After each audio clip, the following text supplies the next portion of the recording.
जय हिंद। आज हम लोग देखने वाले हैं मानव विकास रिपोर्ट को। इससे पहले हम लोगों ने बहुत सारे टॉपिक को पढ़ चुका है। आज हम लोग आगे देखने वाले हैं कि ये मानव विकास रिपोर्ट क्या होता है। एक बार यह बात समझ में आ जाए कि यद्यपि आय का स्तर महत्वपूर्ण है, मतलब कि आय बहुत कि पैसा बहुत ज़्यादा इम्पोर्टेंट है, पर यह विकास के स्तर को मापने का अपर्याप्त मापदंड है। मतलब कि सिर्फ हम लोग पैसा से हम लोग किसी विकास को हम लोग ये नहीं देख सकते कि इस देश में ज़्यादा पैसा है तो इसका विकास हुआ है, इस देश में कम पैसा इसका विकास नहीं हुआ है। तो हम अन्य मापदंडों के बारे में सोचने लगेंगे कि हम लोगों को कोई और चीज़ लेना चाहिए कि जिससे हम लोगों को पता चले कि आखिर क्या क्या चीज़ों से हम लोगों को किसी देश के विकास के बारे में पता चलता है या फिर किसी विशेष इंसान के बारे में। तो ऐसे मापदंडों की सूची लंबी हो सकती है। मतलब बहुत सारी चीज़ को हम लोग को देखना पड़ेगा कि क्या क्या कौन सा अच्छा है, या फिर किसमें हम लोग पैसा देख रहे हैं या फिर किसी का स्वास्थ्य देख रहे हैं या शिक्षा देख रहे हैं। तो उस तरह से अलग अलग विकास का हम लोग यहाँ पर सूची बहुत सारा लंबा हो जाएगा, लेकिन वह इतनी उपयोगी नहीं रहेगी। हमें अधिक महत्वपूर्ण चीज़ें की कम संख्या में आवश्यकता है। मतलब कि अच्छा इम्पोर्टेंट चीज़ रखें और थोड़ा चीज़ रखना है। जैसे कि स्वास्थ्य इम्पोर्टेंट है, शिक्षा के सूचक जैसे हमने केरल हरियाणा की तुलना करने के लिए प्रयोग किए। मतलब कि इससे पहले जब हम लोगों ने पिछले लेक्चर में पढ़ा था, जहाँ कि हम लोगों ने केरल और हरियाणा के बारे में पढ़ा था कि शिशु मृत्यु दर, साक्षरता दर और प्रति व्यक्ति की आय के बारे में। तो वही यहाँ पर बोल रहा है कि वह उसी तरह से हम लोगों को शिक्षा और स्वास्थ्य के सूचक जैसे हमें केरल और हरियाणा की तुलना के लिए प्रयोग किए, ऐसे ही सूचक में हमें पिछले लगभग एक दशक मतलब कि 10 सालों में स्वास्थ्य और शिक्षा सूचकों का आय के साथ व्यापक स्तर पर विकास के माप के लिए प्रयोग किया जाने लगा है। मतलब कि आज हम लोग विकास के माप के लिए हम लोग स्वास्थ्य, शिक्षा और आय के लिए मतलब तीनों का हम लोग इम्पोर्टेंट है। मतलब कि किसी का अगर हम लोग को विकास मापना है तो उसके लिए हम लोग को स्वास्थ्य उसका देखना है, शिक्षा देखना है और आय देखना है। उदाहरण के लिए यूएनडीपी द्वारा प्रकाशित मानव विकास रिपोर्टों देशों की तुलना लोगों के शैक्षिक स्तर, शैक्षिक स्तर मतलब कि उसकी शिक्षा पर, उनके स्वास्थ्य पर और उस स्थिति या प्रति व्यक्ति आय मतलब कि उनके आय पर आधार पर करती है।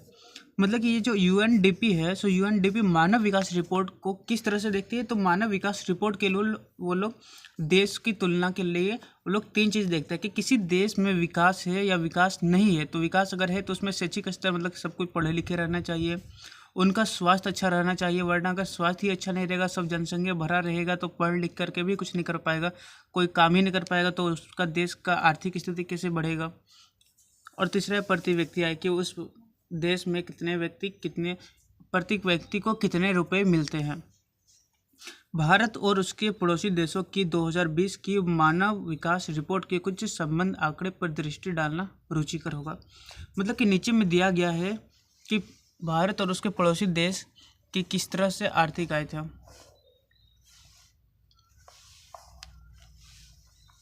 यहाँ पर नीचे दिया गया है, जैसे यहाँ पर तालिका 1.6 वर्ष 2019 के लिए भारत और उसके पड़ोसी देशों के कुछ आंकड़े। मतलब कि 2019 में भारत और उसके पड़ोसी देश में क्या क्या प्रति व्यक्ति आया था, क्या क्या था, सब देखना हम लोगों को। जैसे यहाँ पर देश दिया है श्रीलंका, भारत, म्यांमार, पाकिस्तान, नेपाल और बांग्लादेश। तो यहाँ पर दिया हुआ है सकल राष्ट्रीय आय प्रति व्यक्ति अमेरिकी डॉलर में। मतलब कि यहाँ पर प्रति व्यक्ति आय अमेरिकी डॉलर में दिया गया है। मतलब कि अगर श्रीलंका का अगर कोई एक इंसान है तो प्रति व्यक्ति आय उसका है 12,707 रुपये प्रति डॉलर, मतलब एक व्यक्ति का। वहीं भारत का हम लोग देखेंगे तो 6,681। मतलब कि यहाँ पर ये हम लोग देख सकते हैं कि भारत में प्रति व्यक्ति आय कम है और श्रीलंका में आबादी कम रहने के कारण मतलब जनसंख्या कम रहने के बावजूद भी यहाँ पर का प्रति व्यक्ति आय बहुत ज़्यादा है भारत से। मतलब कि एक इंसान एक साल में 12,707 अमेरिकी डॉलर कमाता है और वहीं भारत में 6,681 डॉलर प्रति व्यक्ति आय कमाता है, मतलब एक व्यक्ति। वहीं म्यांमार में और कम हो जाता है 4,000, पाकिस्तान में लगभग 5,000 है, नेपाल में 3,000 के लगभग और बांग्लादेश में 4,000 के लगभग है। ये हम लोग का प्रति व्यक्ति आय था। मतलब कि एक व्यक्ति एक साल में कितने रुपए कमाता है। और यहाँ पर है जन्म के समय संभावित आयु, मतलब कि जन्म के समय संभावित आयु मतलब कि कितने साल तक वहाँ पर जिंदा रहते हैं। जैसे श्रीलंका में एक व्यक्ति 75 वर्ष तक लगभग जिंदा रहता है। भारत में वही 68.8 मतलब कि 68.8 महीने तक जिंदा रहता है, 68 साल तक। म्यांमार में 66 साल तक जिंदा रहता है। पाकिस्तान में 66.6 साल तक। नेपाल में 70.6 साल। बांग्लादेश में 72.8 साल तक। मतलब कि सबसे ज़्यादा जन्म के समय संभावित आयु मतलब कि सबसे ज़्यादा जिंदा मतलब कि जीवित अधिक वर्ष तक श्रीलंका के लोग रहते हैं, और उसके बाद फिर बांग्लादेश के हैं, फिर नेपाल के हैं, उसके बाद भारत का है हम लोगों का नंबर। तो इस तरह से वहाँ पर दिखाया गया है कि किस तरह से ज़्यादा जनसंख्या या फिर कहाँ पर ज़्यादा दिनों तक, ज़्यादा साल तक जिंदा रहता है। यहाँ पर विद्यालयीय औसत आयु 25 वर्ष या उससे अधिक, मतलब कि कितने लोग हैं जो कि विद्यालय आयु मतलब कि पढ़ने के लिए जाते हैं, 25 वर्ष या उससे अधिक लोग। तो वही हम लोग यहाँ देख सकते हैं श्रीलंका में वही सबसे ज़्यादा है, और उसके बाद फिर हम लोगों का भारत का है 6.5। उसके बाद हम लोग विश्व में मानव विकास सूचकांक यानी HDI क्रमांक 2018 के अनुसार हम लोग देख सकते हैं कि हम लोग का कितना पॉइंट यहाँ पर दिया गया है। तो श्रीलंका का टोटल 73 है और हम लोग का भारत का टोटल 130 है। देखिए यहाँ पर HDI क्या दिया हुआ है। HDI का अर्थ है मानव विकास सूचकांक। ऊपर दी गई तालिका में HDI सूचकांक का क्रमांक कुल 189 देशों में से है, मतलब कि टोटल 189 देश है, जिसमें से ये हम लोग का HDI निकाला जा रहा है, जिसमें से जन्म के समय संभावित आयु जैसा कि नाम से स्पष्ट है, व्यक्ति की जन्म के समय औसत आयु की संभावना दर्शाती है। प्रति व्यक्ति आय की गणना सभी देशों के लिए डॉलर में की जाती है, जबकि उसकी तुलना की जा सके यह इस तरीके से भी की जा सकती है कि $1 किसी भी देश में समान मात्रा में वस्तुएं और सेवाएं खरीद सके। मतलब कि किसी भी देश में हम लोग $1 में जितने समान वस्तु हम लोग खरीद सकते हैं, उसको हम लोग $1 में हम लोग देखे जाते हैं। मतलब कि HDI एक ऐसा सूचकांक था जिसमें हम लोग देखते हैं 189 देशों में से कि कौन सबसे ज़्यादा अच्छा है। मतलब कि जिसका एक रैंक रहेगा तो वो सबसे ज़्यादा अच्छा रहेगा, जिसका सेकंड रैंक रहेगा उससे थोड़ा सा अच्छा। लेकिन यहाँ पर मतलब कि सबसे इसमें हम लोग का 130 नंबर पर है। मतलब कि 189 टोटल देश था, उसमें से मात्र 130, मतलब कि हम लोग बहुत पीछे। श्रीलंका हम लोग से बहुत आगे है यहाँ पर HDI विश्व में मानव विकास सूचकांक के स्थिति में।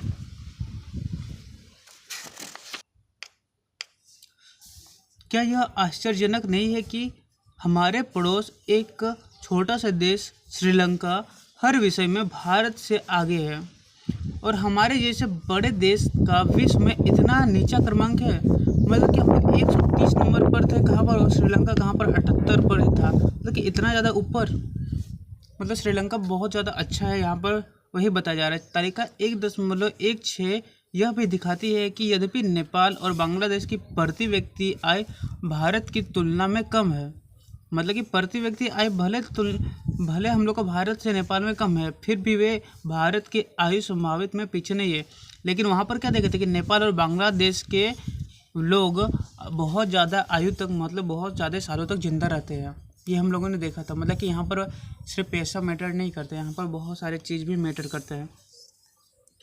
HDI के परिकलन के लिए बहुत से सुधारों का सुझाव दिया गया है। मानव विकास रिपोर्ट में बहुत से नए घटक जोड़े गए हैं।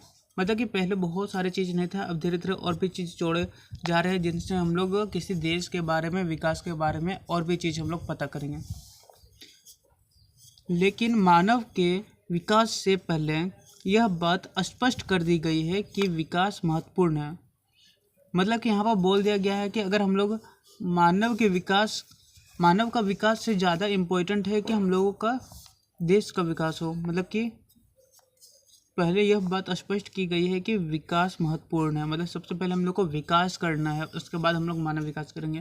जैसे एक देश के नागरिकों के साथ क्या हो रहा है, लोगों का स्वास्थ्य, उनका कल्याण सबसे अधिक ज़रूरी है।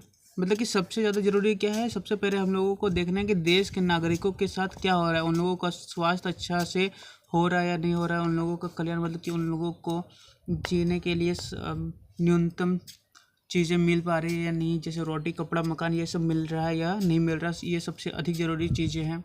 ये अगर मिल रहा है तो इतना ठीक है। उसके बाद हम लोग देश के लिए भी सोचेंगे कि देश में डेवलपमेंट के लिए क्या क्या चीज़ करना चाहिए। नीचे टॉपिक दिया हुआ है विश्व विकास की धारणीयता। जैसे यहाँ पर कुछ लिखा हुआ है कि हमने विश्व को अपने पूर्वजों से उत्तराधिकार में प्राप्त नहीं किया है, हमने इसे अपने बच्चों से उधार लिया है। मतलब कि यहाँ पर बोला जा रहा है कि हम लोगों के जो पूर्वज थे, हम लोग के दादा दादी थे, तो उन्होंने हम लोगों को ये उत्तराधिकार उससे हम लोगों को प्राप्त नहीं हुआ है, हम लोगों को बच्चों से उधार लिया है। विकास की धारणीयता। हम विकास को जिस तरह से परिभाषित करें, अभी के लिए मान ले कि एक विशेष देश काफ़ी विकसित है। मतलब कि हम लोग मान लेते हैं कि कोई एक देश है जो कि बहुत ही ज़्यादा विकसित है। हम निश्चित रूप से यह चाहेंगे कि विकास का यह स्तर ऊंचा हो। मतलब कि हम लोग चाहेंगे निश्चित रूप से कि विकास जो भी हो सो विकास और भी ज़्यादा ऊंचा होता जाए, और कम से कम भावी पीढ़ी के लिए स्तर बना रहे हैं। मतलब कि भावी पीढ़ी का मतलब होता है भविष्य की पीढ़ी, जो हम लोगों के बाद आने वाला है, मतलब हम लोगों के जो बच्चे होंगे, तो उनके लिए बोला जा रहा है कि भावी पीढ़ी के लिए ये स्तर बना रहे हैं। मतलब कि विकास अच्छा से करते रहे हम लोगों का देश। यह स्पष्ट रूप से वांछनीय है, लेकिन 20वीं सदी के उत्तरार्ध से बहुत से वैज्ञानिक यह चेतावनी देते आ रहे हैं कि विकास का वर्तमान प्रकार स्तर धारणीय नहीं है।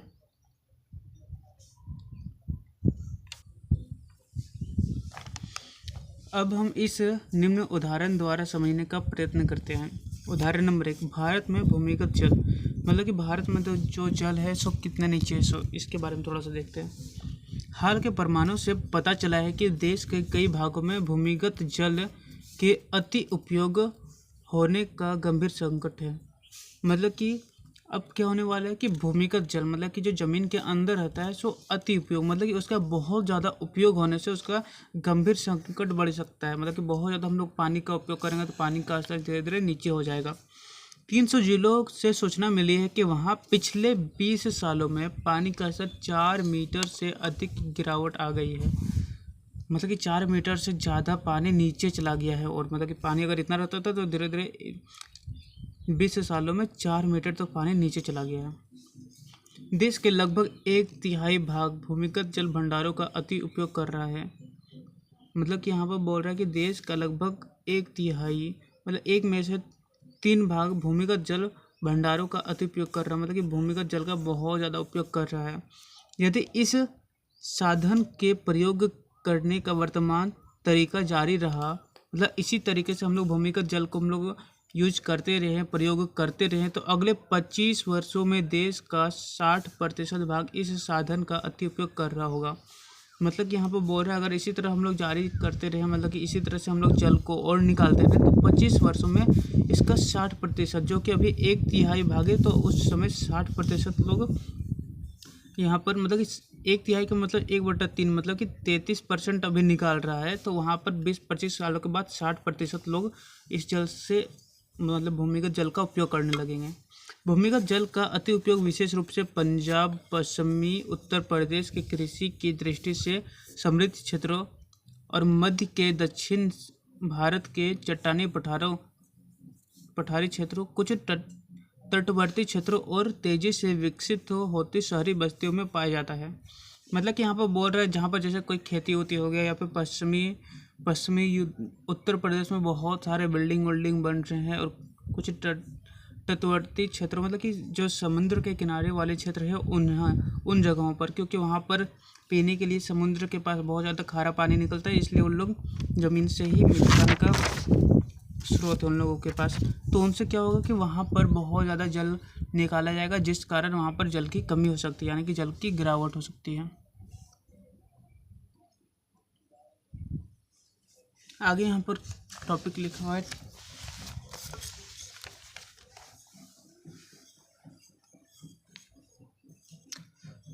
हुआ है कि भूमिगत जल नवीकरणीय साधन का उदाहरण है। नवीकरणीय साधन का मतलब होता है जिसका हम लोग उपयोग दोबारा कर सकते हैं, जो कभी ख़त्म नहीं होता है। जैसे कि जल हो गया, तो जल हम लोग पीते हैं, या फिर अगर इसको हम लोग बर्बाद कर देते हैं, ज़मीन में अगर फेंक भी देते हैं, तो वो क्या होता है, वाष्प बन करके फिर से बादल में चला जाता है, और फिर से वो बादल के बाद संघनन विधि द्वारा फिर से बादल बन जाता है और फिर से वर्षा कराता है। समुद्र का पानी, नदी का पानी, तालाब का पानी, हर चीज़ यहाँ पर नवीकरणीय संसाधन, मतलब कि फिर से वो घूमते रहता है, मतलब उसको हम लोग दोबारा उपयोग कर सकते हैं। लेकिन जैसे कि अगर कोयला हो गया, तो कोयला हम लोग एक बार प्रयोग करने के बाद वो अगर छाव बन गया, तो उसके बाद हम लोग उसका दोबारा प्रयोग नहीं कर सकते, तो वो उसको हम लोग अनवीकरणीय बोलते हैं। अनवीकरणीय जिसका हम लोग दोबारा प्रयोग नहीं कर सकते, और नवीकरणीय जिसको हम लोग दोबारा प्रयोग कर सकते हैं। तो भूमिगत जल है जो कि हम लोग उसको दोबारा प्रयोग कर सकते हैं। उदाहरण है, फसल और पौधों की तरह इन साधनों की पुनः पूर्ति प्रकृति करती है, लेकिन यहाँ भी हम इन साधनों का अति उपयोग कर सकते हैं, मतलब कि इसका बहुत ही ज़्यादा उपयोग हम लोग करते हैं। अगर भूमिगत जल का, तो उदाहरण के लिए भूमिगत जल का यदि बरसात द्वारा हो रही पुनर्पूर्ति से अधिक प्रयोग करते हैं, मतलब कि जितना बरसात में अगर बारिश हुआ, अगर 20 सेंटीमीटर, 25 सेंटीमीटर, अगर 50 सेंटीमीटर तक अगर बारिश हुआ, और हम लोग 50 का 50 अगर हम लोग ख़त्म कर दिए बारिश में जितना हुआ, तो अगर उतना हम लोग उससे भी अधिक अगर हम लोग प्रयोग करने लगे 50, तो हम इन साधन का अति उपयोग कर रहे होंगे, मतलब इसका बहुत ज़्यादा हम लोग उपयोग कर रहे होंगे, तो ये हम लोगों का जल भी थोड़ा सा खतरा हो सकता है। जैसे यहाँ लिखा है गैर नवीकरणीय संसाधन। गैर नवीकरणीय संसाधन किसको बोलते हैं? वे साधन वे हैं जो कुछ ही वर्षों के प्रयोग के पश्चात समाप्त हो जाते हैं, मतलब कुछ साल तक हम लोग प्रयोग करते हैं, उसके बाद वो ख़त्म हो जाता है। इन साधनों का धरती पर एक निश्चित भंडार है और इसकी पुनः पूर्ति नहीं हो सकती है, मतलब कि एक निश्चित भंडार है, मतलब कि एक लिमिटेड ही है हम लोगों का गैर नवीकरणीय संसाधन। इसका हम लोग दोबारा मतलब कि इसकी पुनः पूर्ति, मतलब कि इसको हम लोग दोबारा हम लोग नहीं बना सकते हैं, मतलब कि जो पृथ्वी पर एक बार बन गया सो बन गया, उसको हम लोग दोबारा खुद से नहीं बना सकते हैं। कभी कभी हमें ऐसे नए साधन मिल जाते हैं जिसके बारे में हमें पहले कोई जानकारी नहीं थी, लेकिन नए स्रोत भंडारण में वृद्धि करते हैं, और लेकिन समय के साथ यह भी समाप्त हो जाएगा।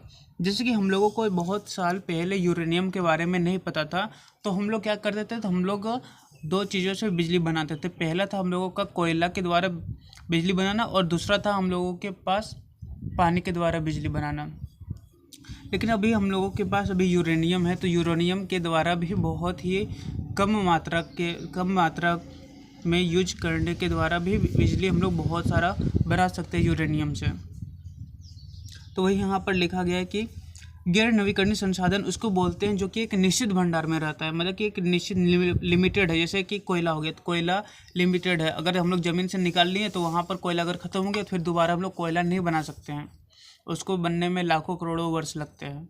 लेकिन वही अगर जल है, तो जल एक नवीकरणीय संसाधन है, उसको हम लोग उपयोग करेंगे, फिर से वो बन जाएगा, जल अपने आप बन जाएगा, उसको हम लोग नवीकरणीय संसाधन कहते हैं। क्लियर? उदाहरण के लिए हम जमीन से जो कच्चा तेल निकालते हैं वह एक गैर नवीकरणीय संसाधन है। गैर नवीकरणीय संसाधन का मतलब होता है जिसको हम लोग दोबारा उपयोग नहीं कर सकते हैं, लेकिन हमें तेल का ऐसा स्रोत मिल सकता है जिसके बारे में हमें पहले जानकारी ना हो।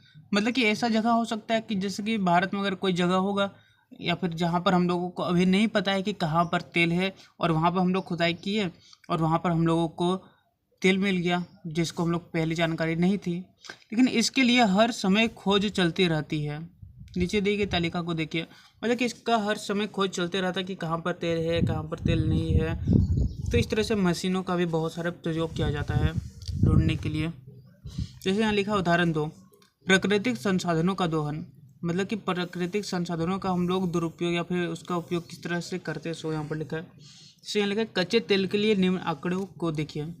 क्षेत्र जैसे मध्य पूर्व में दिया हुआ है, फिर संयुक्त राज्य अमेरिका और विश्व में। भंडारण 2017 1000 मिलियन बैरल, ये बहुत ज़्यादा हो रहा है। मध्य पूर्व में 807.7, संयुक्त राज्य अमेरिका में 50, और पूरा दुनिया में है 16.96% तेल है। भंडारणों से चलने वाली अवधि, मतलब कितने साल तक चलेगा। इतना सारा बैरल तेल है, लेकिन ये बस 70 साल तक चलेगा और 70 साल के बाद क्या हो जाएगा, ये ख़त्म हो जाएगा। ये जो 50,000 मिलियन बैरल जो तेल है यहाँ पर, तो वो अमेरिका में मात्र 10.5 साल, मतलब कि 10.5 साल तक चलेगा। उसके बाद ये भी समाप्त हो जाएगा। पूरा दुनिया में लगभग 50.2 साल तक चलेगा और उसके बाद भी ये समाप्त हो जाएगा। अगर हम लोग इसका बहुत ज़्यादा उपयोग, अगर लगातार उपयोग करते रहते हैं तो, अति उपयोग करेंगे तब भी। यहाँ पर नीचे दिया है स्रोत BP statistical review world energy June 2018 पृष्ठ 12। यह तालिका कच्चे तेल के भंडारण के अनुमान कॉलम 1 को दर्शाती है। अधिक महत्वपूर्ण है यह बताती है कि कच्चे तेल का प्रयोग वर्तमान दर पर चालू रहा। मतलब कि अगर हम लोग कच्चा तेल, मतलब कि जो हम लोग का पेट्रोल डीजल ये सब हो गया, अगर इसको हम लोग बहुत ज़्यादा अगर प्रयोग करते रहे तो ये भंडार कितने वर्ष चलेंगे, मतलब ये 70 साल, 10 वर्ष और 50 वर्ष चलेंगे। यह संपूर्ण विश्व के लिए है, किंतु अलग अलग देशों की अलग अलग स्थितियां हैं। यह भंडार केवल 50 वर्षों में समाप्त हो जाएंगे। जैसे भारत जैसे देश इसके आयात पर निर्भर है, मतलब कि हम लोग दूसरे कंट्री पर निर्भर है कि दूसरे देश से भारत में कितना ऑयल आ रहा है, कितना कच्चा तेल आ रहा है, कितना पेट्रोल आ रहा है, तो हम लोग दूसरे देश पर निर्भर हैं। जिसके पास तेल के पर्याप्त भंडार नहीं है, तेल की कीमतें बढ़ती है। मतलब कि जिसके देश में खुद तेल नहीं है तो उसके देश में तेल की कीमत बहुत ज़्यादा बढ़ जाती है, तो प्रत्येक पर भार पड़ता है, मतलब और भी चीज़ों पर भार पड़ता है। जैसे कि अगर कोई भी चीज़, अगर हम लोग कहीं मार्केट से अगर कुछ वस्तु अपने गांव तरफ अगर सामान ला रहे हैं, या फिर कोई दुकानदार अगर किसी दूसरे जगह से अगर कोई सामान को ला रहा है, जैसे राशन का ही सामान हो गया, तो वहाँ पर अगर वो 100 रुपये खरीदता है, तो पेट्रोल अगर इतना महंगा है तो 10 रुपये उसको टेम्पो वाला को या फिर जो भी है गाड़ी वालों को रिक्शा दे करके यहाँ पर घर लाता है, तो वो अपने आप उसका दाम बढ़ जाता है। जैसे पेट्रोल का अगर दाम बढ़ा, पहले अगर 10 रुपया अगर लेता था भाड़ा, अगर पेट्रोल का दाम अगर डबल हो गया तो 10 की जगह वो 20 लेने लगेगा जो भी गाड़ी वाला होगा। तो उससे क्या हुआ, जो भी ट्रांसपोर्टेशन का भी जो भी खर्चा था, मतलब कि जो आयात का खर्चा था, जो दुकानदार बाज़ार से अपने घर सामान लाया, सो 10 में पहले लाता था लेकिन अभी 20 में लाया, तो वो अपना सामान का भी दाम बढ़ा देगा।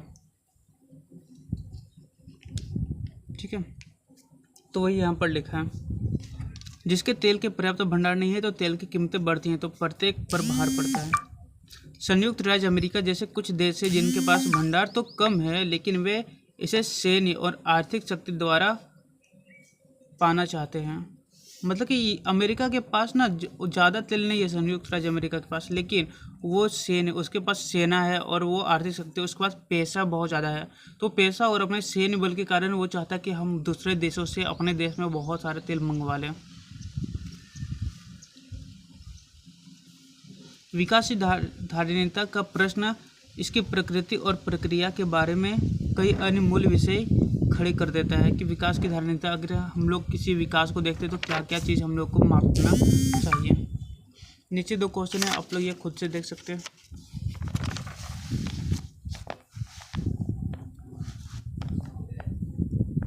पर्यावरण में गिरावट के परिणाम राष्ट्र और राज्य सीमाओं का ख्याल नहीं करते। मतलब कि यहाँ पर बोल रहा है, जैसे पर्यावरण हो गया, तो पर्यावरण में गिरावट, जैसे कि अगर किसी राज्य में फैक्ट्री लगा, मतलब कि अगर झारखंड में अगर फैक्ट्री लगा, तो फिर सिर्फ पर्यावरण में सिर्फ झारखंड खराब नहीं होगा, उसके अगल बगल वाले राज्य में भी प्रभाव पड़ेगा। क्यों? क्योंकि वो जो धुआं है, सो धुआं एक जगह थोड़ी ना देख के चलता कि हाँ ये झारखंड है, हम झारखंड में ही रहेंगे। धुआं या फिर जो भी गैस या फिर जहरीली गैस है, तो वो क्या करता है, बस पृथ्वी जैसे घूर्णन करता है, तो हवा के द्वारा वो एक जगह से दूसरी जगह चले जाता है। तो वही लिखा है कि पर्यावरण में गिरावट के परिणाम राष्ट्र और राज्य सीमा का ख्याल नहीं करते। मतलब कोई देश भी नहीं देखता कि किसी देश में अगर कोई ओजोन परत फट रहा है तो सिर्फ उसी का दिक्कत है, या फिर कोई पोल्यूशन बढ़ रहा है, तो वो सिर्फ एक देश का दिक्कत नहीं हो सकता है, वो पृथ्वी पूरा घूम रहा है। तो हर देश को अलग अलग तरीके से, मतलब पर्यावरण में अगर नुकसान होगा तो वो पूरे दुनिया को झेलना पड़ेगा, वो किसी एक राज्य या किसी एक देश को नहीं, पूरे को। यह एक क्षेत्र या देशगत विषय नहीं रह गया है, हम सबका भविष्य परस्पर जुड़ा हुआ है। विकास की धारणीयता तुलनात्मक स्तर पर ज्ञान का एक नया क्षेत्र है जिसमें वैज्ञानिक, अर्थशास्त्री, दार्शनिक और अन्य सामाजिक वैज्ञानिक मिलजुल कर काम कर रहे हैं कि कैसे हम लोग विकास की धारणीयता को अच्छा से कर सकते हैं। विकास या प्रगति का प्रश्न हमेशा चलने वाला प्रश्न है कि विकास क्या चलते रहेगा या प्रगति हमेशा चलते रहेगा। तो ये एक क्वेश्चन है। हर वक्त में हमें व्यक्तिगत स्तर पर और समाज का सदस्य होने के नाते यह प्रश्न पूछने की आवश्यकता है कि हम जहां जाना चाहते हैं, हम क्या बनाना चाहते हैं और हमारे लक्ष्य क्या है। इसलिए विकास पर बहस जारी है। मतलब कि हम लोगों को अभी भी ये देखना चाहिए, मतलब विकास के लिए कि हम लोगों की क्या क्या आवश्यकता है, हमें कहाँ जाना चाहिए और क्या क्या डेवलपमेंट करना चाहिए हम लोगों के देश में, और क्या क्या बनाना चाहिए और हमारे लक्ष्य क्या हैं। तो इसके लिए हम लोग आगे विकास के बारे में और बहस करते रहेंगे। तो ये जारी रहेगा। ये हम लोगों का चैप्टर कंप्लीट हो चुका है। अगर आप लोगों को क्वेश्चन आंसर चाहिए तो कमेंट कीजिएगा। Thank you.